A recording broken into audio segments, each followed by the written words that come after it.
Deputy Sheriff's son kills 2 at Florida State University. Police say Florida State University shooting suspect ID'd as the 20-year-old stepson of a sheriff's deputy. His mother's profession, he had access to weapons. He was indeed steeped in the Leon County Sheriff's Department community, according to the sheriff there, Lindsay. His name is Phoenix Ikner, 20 years old, the son of an active duty Leon County Sheriff's deputy, an 18-year veteran.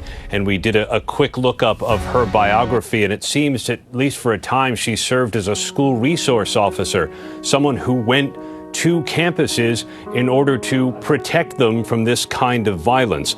According to the sheriff, her son did have access to one of her service weapons that was among the weapons found by investigators at the scene. He was confronted by law enforcement almost immediately after the shooting at FSU began, according to police, and did not comply with commands. That's when police officers shot him, injured him. He's now in custody at the hospital, but declined to make any statements, we're told, because he invoked his Miranda rights. But he did damage. 2 people dead who are not students at FSU, and then the injured taken to the hospital, Lindsay. First instinct was something's not right here, and we need to, Here's what else we know. A rainy haze hung over the palm trees lining Florida State University as students shuffled between buildings, some clutching coffee, others finishing last-minute assignments. It was a morning like any other. But in just a few minutes, the sounds of laughter and footsteps would be drowned out by something far more terrifying. Is in critical condition. Have you heard anything from your friends? Anyone that you're concerned about right now? I mean, off the top of my head, I don't know of any friends that were in the building at the time.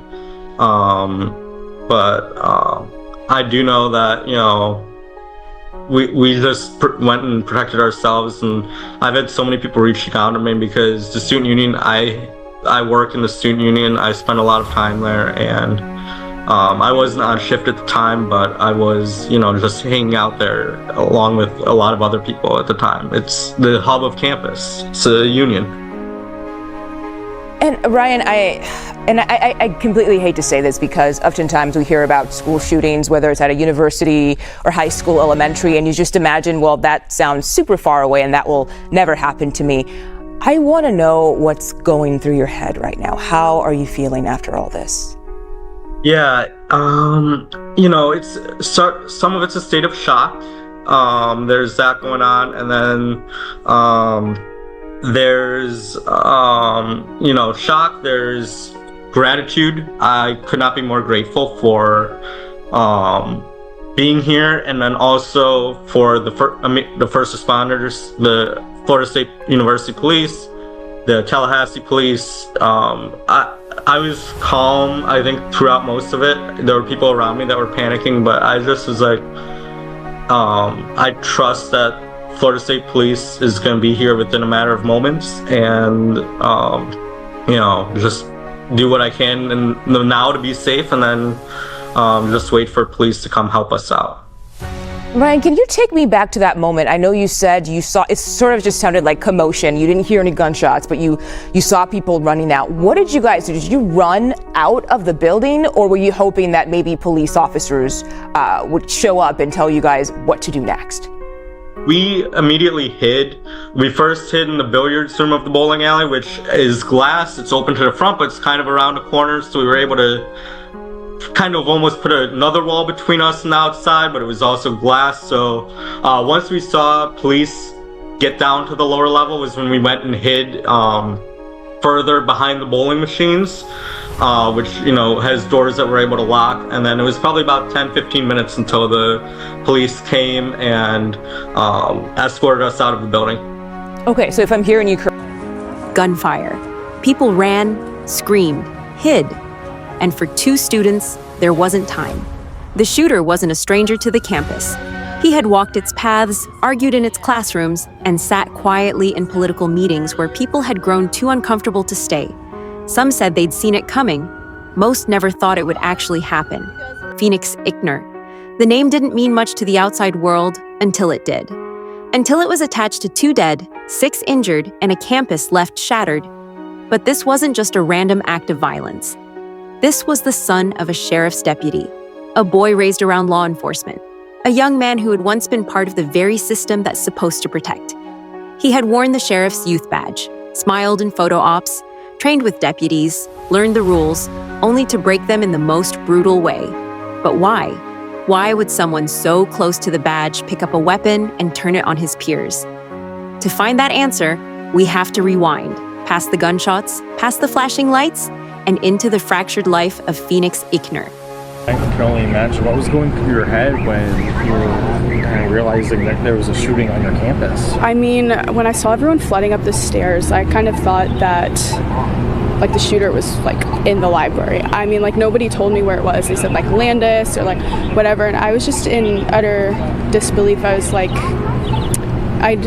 you never think that it's going to be like you and your campus, but you really never know. So it was just, it felt surreal, but yeah. Yeah, how are you doing now? I'm doing okay. I mean, there's other people who are doing probably a lot worse than me, so I'm just like mourning for those people because I feel really bad. But other than that, like, just waiting to like get my stuff back. My car is in one of the garages that they like locked down. So yeah, I don't have any of my stuff, so I'm just waiting for that. Yeah. Anything else you want to add? Anything made miss? In the midst, okay, I'll look at you. Yeah. Okay. In the midst of chaos, like the Creator, God, gives peace under all circumstances, and He seeks to have a relationship with everyone. And so, like, look to Him for the source of questions and answers. So, yeah, that's pretty much it. I have on the line Dominic Mancuso. And Dominic, you're a student there at Florida State. Tell us where you were when you heard what was happening. Hello, good afternoon. Can you guys hear me? Yes. Yes. Okay, yeah. So I was at the Leach Student Recreation Center, which is basically the gym here at Florida State.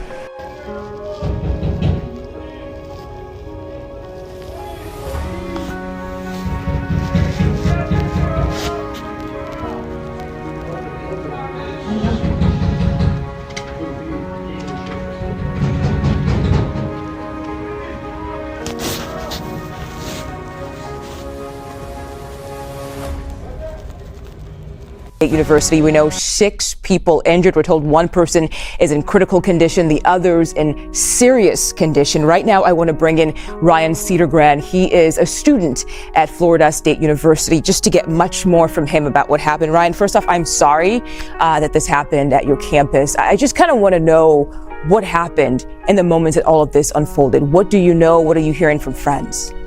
Yeah, I was in the student union at the time and in the bowling alley, and so our student union, there's the main floor and then there's the lower level. The bowling alley is on the lower level, and the lower level has a bowling alley, and then we have doors, and then next to it is a bar.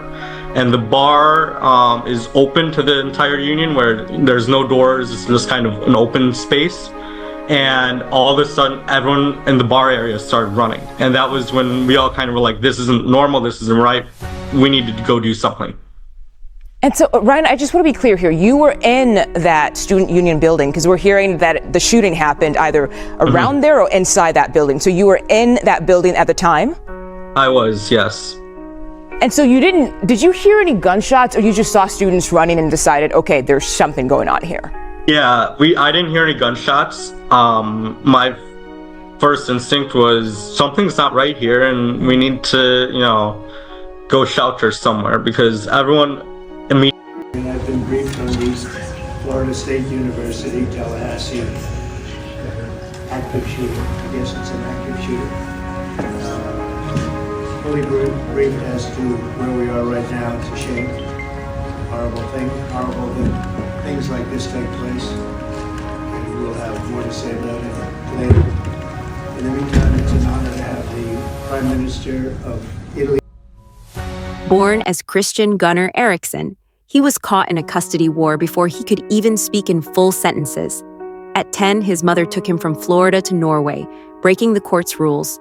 She was arrested, convicted of kidnapping, and Christian, soon to be Phoenix, was left in a custody maze. By the time he changed his name in 2020, something in him had shifted. He started quoting scripture on Instagram. Not verses about peace or redemption, but about war, destruction, kingdoms falling. In classrooms, he made people uncomfortable, ranting about multiculturalism, communism, and the end of America. Students stopped attending meetings because of him. One classmate remembered arguing with him and walking away with only one thought: this man should not have access to firearms. But he did, because inside his own home, weapons were always within reach.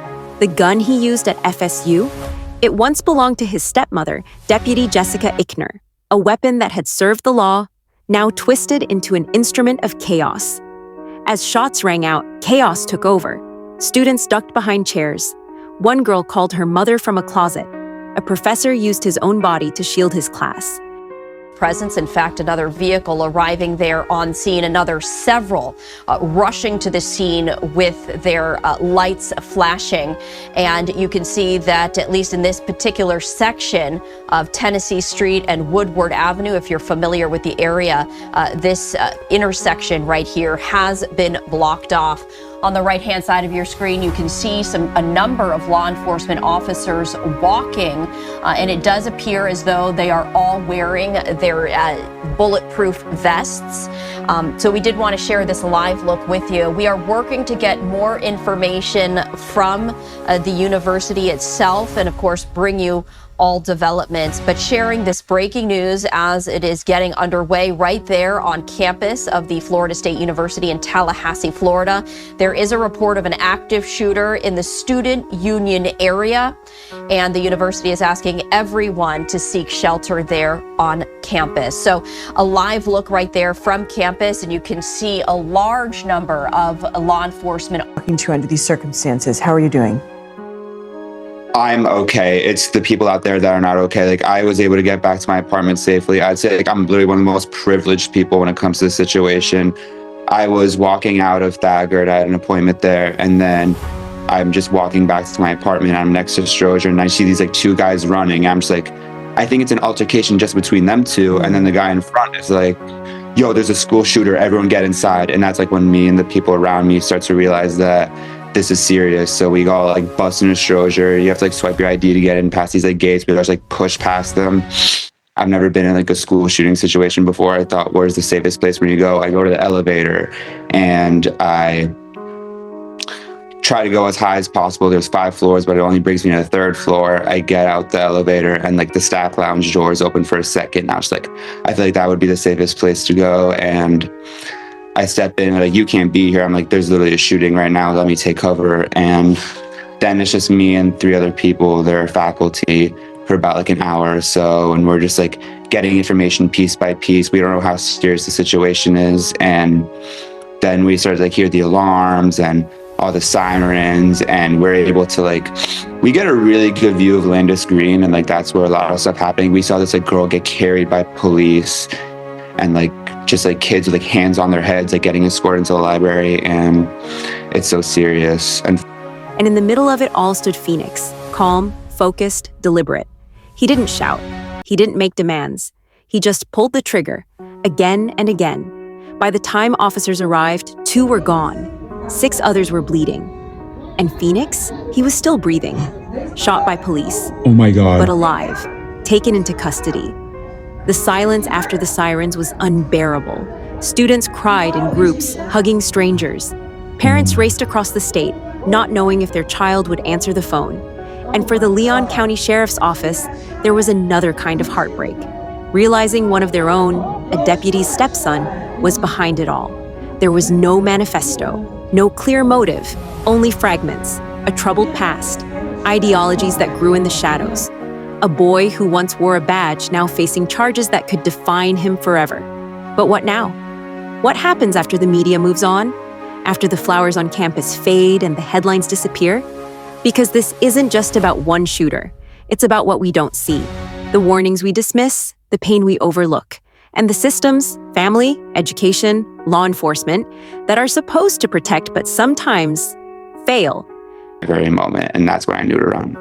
How close in proximity is the lounge that you took shelter in from the student union? It's like a 2-minute walk. Like, the library and the union are very close together. So I knew that I was in a very dangerous place, but like the staff lounge doors are really made of glass. Like anyone could break into that moment, but just like you have to swipe a card to get into the staff lounge, but still it's made of glass. Like if a shooter wanted to get in, they would, but I don't know. I just felt really safe there. And I think the faculty that let me stay with them as the only student in there. As your instinct in that moment. You had mentioned you saw a girl being carried by police. Did you notice any visible injuries?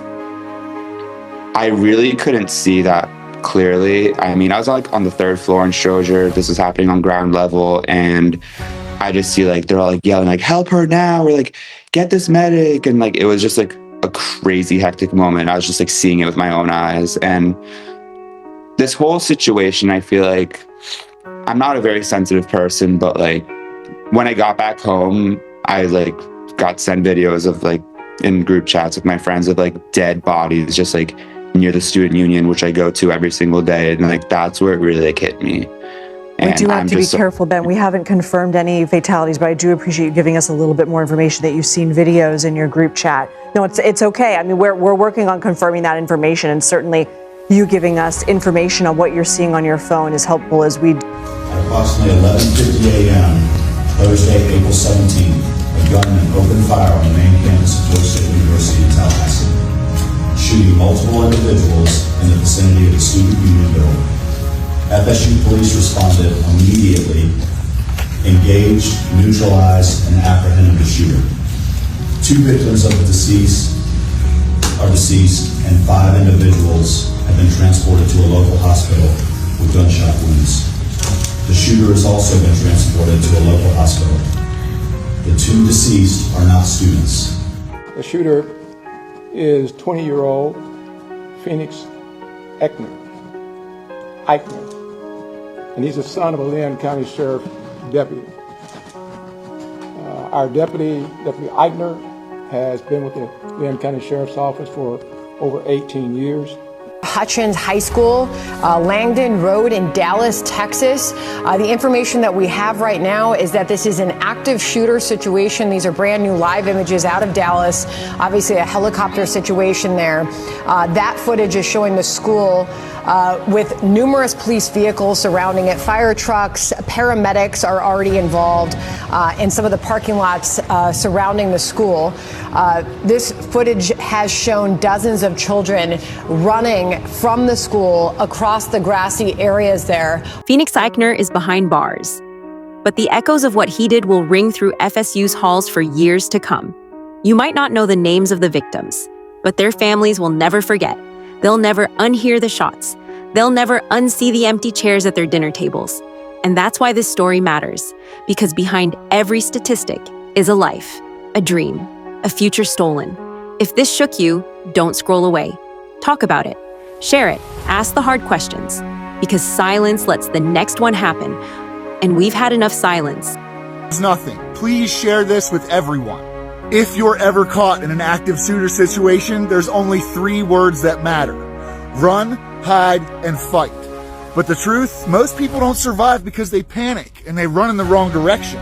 Gunfire in a building bounces. It echoes down hallways and up stairwells. Your ears will lie to you. Shots might sound like they're coming from the left when they're really coming from the right. So don't follow the herd blindly.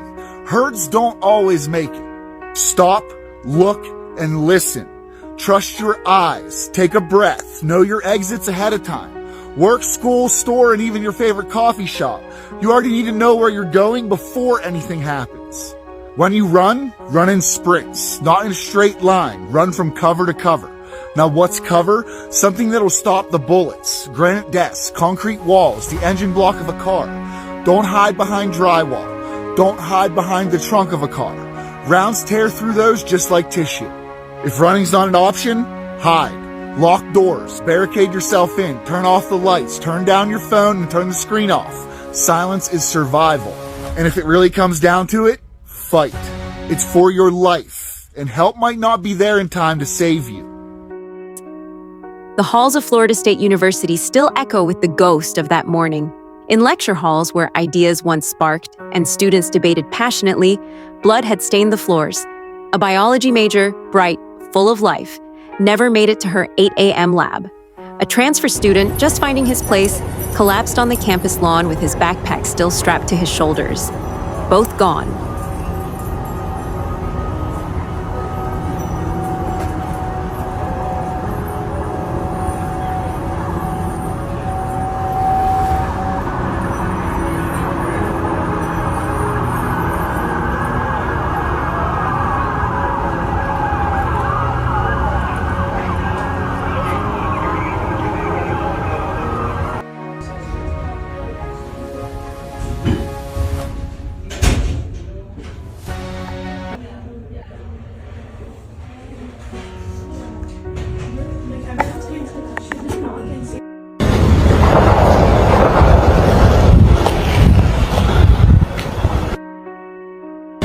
FSU police responded immediately, engaged, neutralized, and apprehended the shooter. 2 victims of deceased are deceased, and 5 individuals have been transported to a local hospital with gunshot wounds. The shooter has also been transported to a local hospital. The 2 deceased are not students. The shooter is believed to be a current FSU student. That direction, if your stuff is in Strozier, if your stuff is in the Union, you cannot get it now. We're gonna have to wait a while, and we will reach out when it's safe to go get that stuff. Other than that, you guys are good to go, but we can't go in that direction. We can't go to Landis Green, can't go to the Union, can't go to Strozier, can't go to the Woodward Garage. Other than that, if you guys want to go this way, if you live off campus, that should be fine. Just if your friend's coming to pick you up, try and have them come pick you up on like College Avenue. So back that way. Forever. And Phoenix? He wasn't some outsider sneaking in with a weapon. He belonged here. That's what made it worse. This was someone who knew the system from the inside. Someone who had smiled in family photos with deputies, stood in youth programs designed to foster leadership, and shook hands with officers who probably called him one of the good ones. That illusion shattered the moment the first bullet left the chamber. Authorities called it senseless. The media labeled him troubled. But those words feel hollow when parents are burying their children. In the days following the shooting, students left flowers, handwritten notes, candles flickering on stone steps. Struggling to stay lit against the breeze. One message stuck to the wall read simply, "We saw the signs. Why didn't anyone listen?" Because the truth is, Phoenix didn't snap overnight. There were signs, angry posts, aggressive classroom debates, a fixation on political chaos. He spoke of kingdoms falling and destroying nations. Some dismissed it as edginess.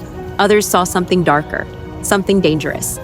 He was asked to leave student groups, pushed to the fringes, but never truly stopped, never truly helped. His stepmother, Deputy Jessica Ikner, had served nearly 2 decades in law enforcement. Her reputation was solid, her service honorable, and yet, her own stepson was spiraling right under her roof. And the weapon he used? One she legally purchased when it was retired from service. It's hard not to ask the hard questions. Could this have been prevented? Did we hand a ticking clock its final gear by ignoring the obvious? In interviews, Phoenix's classmates described a man at war, with society, with his beliefs, with himself. Some feared him, others pitied him. But no one was surprised when they heard his name on the news. That alone should chill us to the core, because when tragedy is expected, we've already failed. Now, prosecutors prepare to build their case. The university prepares to rebuild trust. And families prepare for a life with an empty seat at the table. One mother sobbed as she held her daughter's photo to the cameras, whispering, she was just going to class. That's all she did. She went to class. What will Phoenix say in court? Will he offer a motive? Regret? Will he speak at all? No one knows. For now, the silence is louder than any gunshot. And the community waits, trying to understand how someone so close to the badge, so familiar with justice, could commit an act so unjust. But maybe that's the point. Evil doesn't always come in masks or strangers. Sometimes it's in familiar faces, smiling photos, Instagram bios, quoting scripture. Sometimes it grows in plain sight while we look the other way. What happened at FSU wasn't just a school shooting. It was a mirror held up to a system stretched thin, families broken, warning signs ignored, and a society struggling to keep up with the storm brewing in the minds of the young. 2 lives lost, 6 injured, dozens traumatized, a campus changed, and a nation asking, are we listening now? Because if not now, when? If this story moved you, don't let it end here. Ask the questions. Demand accountability. Watch the quiet ones. Listen to the uncomfortable truths. And above all, remember the names we lost, because behind every headline is a heartbeat that should still be here.